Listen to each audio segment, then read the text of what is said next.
and welcome back to Advent of Tess. Today is day 8 and we're going to be folding studded wheel. This is a tessellation that I would not be introducing so early on in a sequence of tessellations, except for the fact that we're doing it on a 16-fold grid, so we don't have to fully deal with the consequences of the density of the pattern. This will introduce a new twist, the open triangle twist, and we'll build on work that we did previously in day 6 with open hexagons and triangles on the other side. So let's dive in. With the open hexagon twists, we're going to grab our grid, our 16-fold triangle grid on a hexagon, and with all the open hexagon twists that we're trying to center in the center of our paper, and for me these are all going to be right-handed open hexagon twists, we're going to have our mountain come one spacing up from the right hand corner and our valley one past. Now I'm just taking this to the middle of the paper. I'm not flattening the whole way out. Then I'll rotate, hand it off to my left hand, bring up the same pleat on the next corner, rotate it to my left hand, bring up the next, and I'll start to see this puffy star shape come up in the middle, and I can open things up. So backing away from the center with my initial pleat until I have that full puffy star, and every corner is going to have the mountain coming one space from the corner. Once I've got that in place, I can go ahead and squash. So next up, just like we did 2 days ago, we're going to flip the paper over. And I'm not paying that much attention to how I flip it over because each orientation is the same. So this is the same as this is the same as this, etc. 3 more times around. What I am paying attention to is where my next triangle goes. So I'm going to have a tube pleat coming out towards the edge. And this time, instead of centering on a point, I'm going to center on a target triangle. And this triangle is going to sit just above the tube.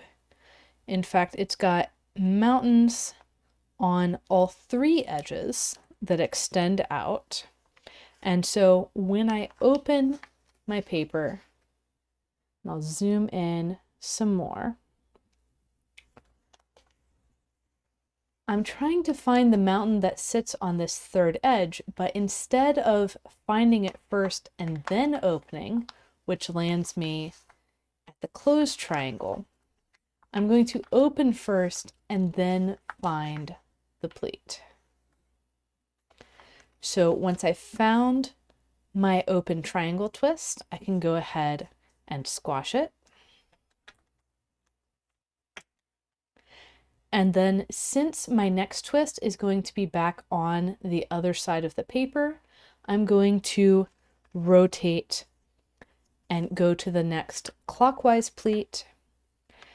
Notice this will open the tube that I just made. And we want to do these in order. We do not want to skip around because we want the pleat overlaps to be friendly on the other side.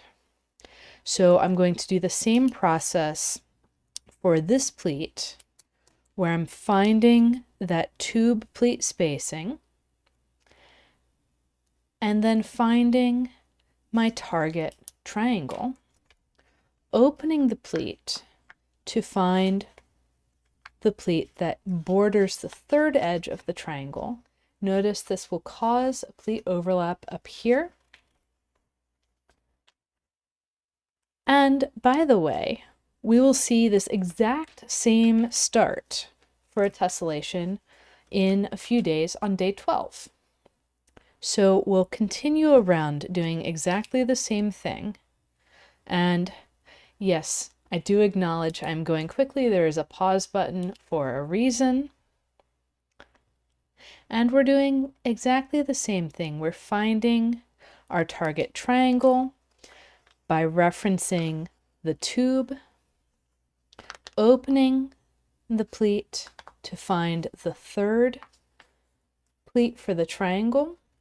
This third pleat from the triangle will also cross right under the corner of the previous triangle twist. So that's a cue to help you in case you're getting lost.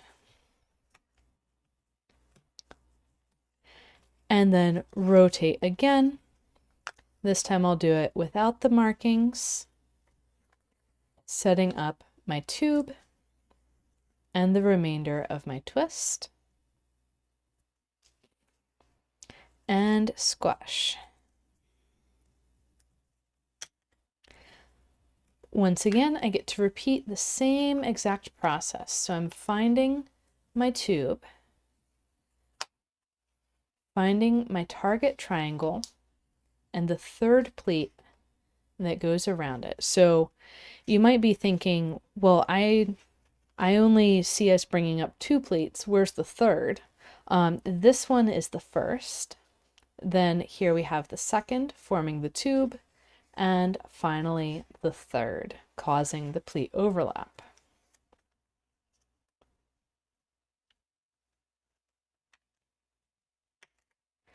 Rotating around once more. Here it's harder to see where the tube is, but I've got a valley fold under here,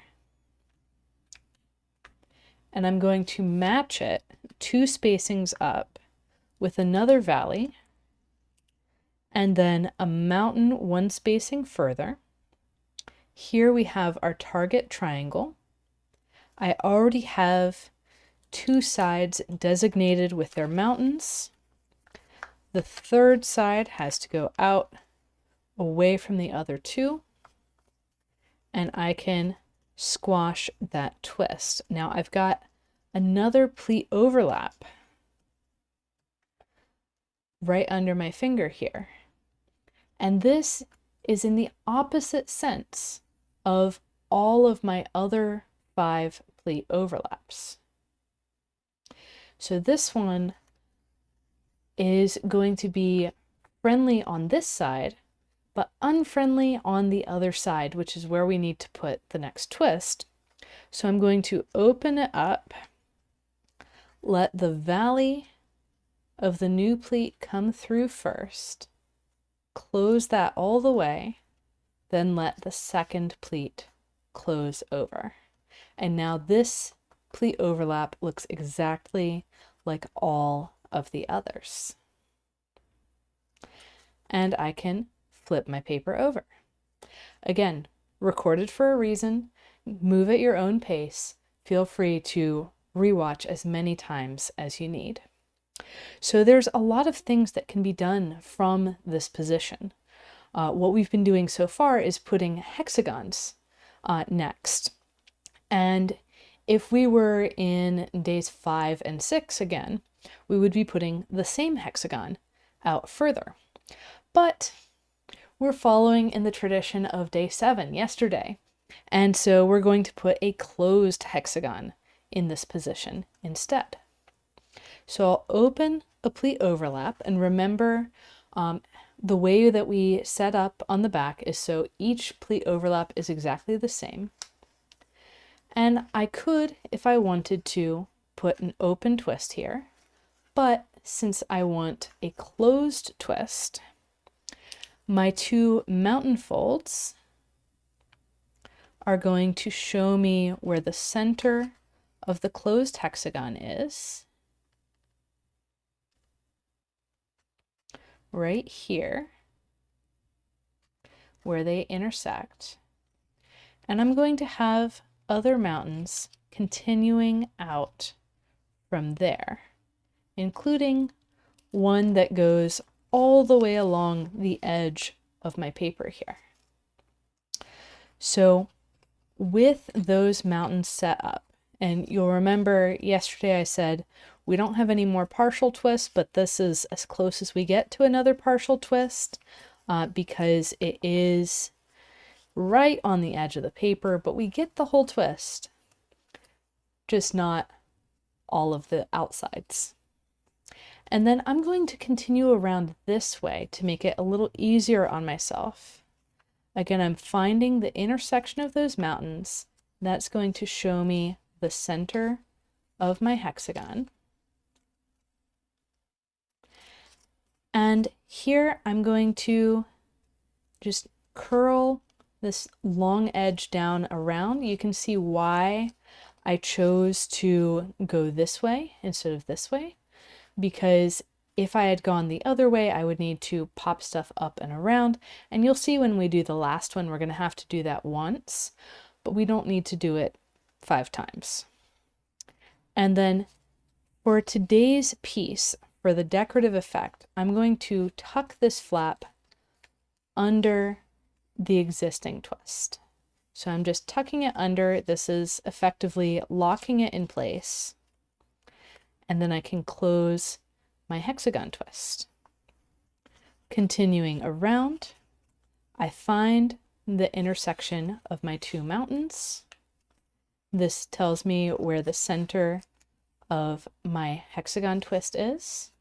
I follow those mountains out, and on this side where it's running towards the previous hexagon, I'm going to tuck that flap underneath the triangle twist that's already in place. And the triangle might not want to come up, it might be pretty stuck in there. We're just going to gently lift up and let that settle into place. And coming around, I'll do the same thing again.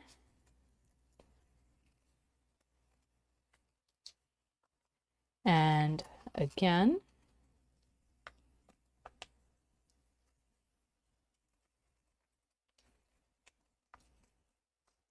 And then at the final position, I need to open up and make sure that the intersection that I'm finding is from these 2 pleats coming from the open triangle twists.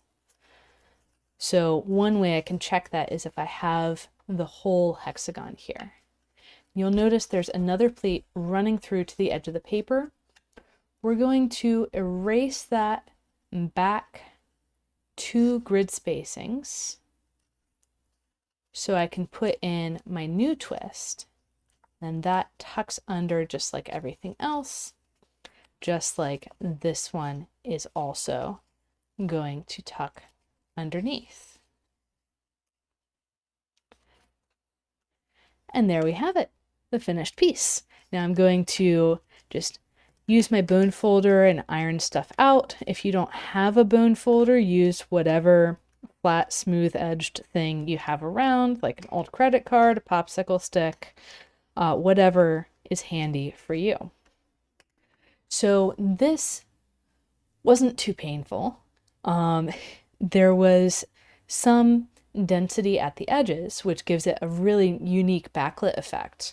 And then when you go to expand the pattern on a bigger grid, that's where you run into more difficulty because these are 2 pleats, 1 spacing apart, as opposed to the tube 2 spacings apart, which can add more layers, more bulk, more decisions to make about what thing is going to end up on top in the tessellation.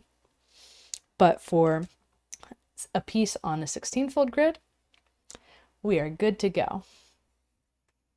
So join me back tomorrow when we see a different way to end the piece from yesterday, where yesterday we ended it with open hexagons on the outside. Tomorrow we're going to put closed rhombi on the outside. I'll see you there.